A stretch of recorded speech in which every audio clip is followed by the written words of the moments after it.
Apologize me if you are unable to understand Telugu. Few of the people may not be able to understand, but as the larger audience are Telugu, I think I should be permitted to speak in Telugu.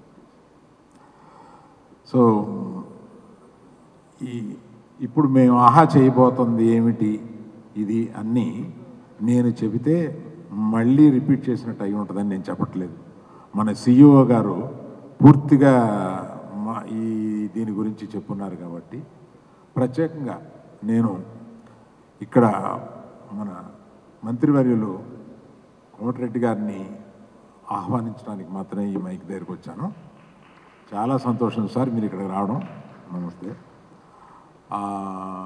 మన cinematography మినిస్టర్గా వీరు ఉన్నందుకు మాకు media ఇండస్ట్రీలోనూ film ఇండస్ట్రీలోనూ అనేక కష్ట నష్టాలు ఉంటాయి.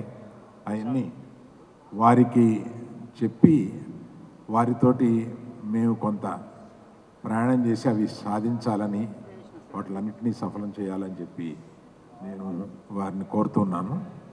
ప్రత్యేకంగా నేను ఈ ప్రోగ్రామ్ని ఇంత బాగా నిర్వహించిన ఆహా నిర్వాహకులకి, తర్వాత ప్రత్యేకంగా నితిన్ అండ్ వాసు వాళ్ళిద్దరికీ నా అభినందనలు తెలుపుతున్నాను, మిగతా అందరితో పాటు. Thank you very much.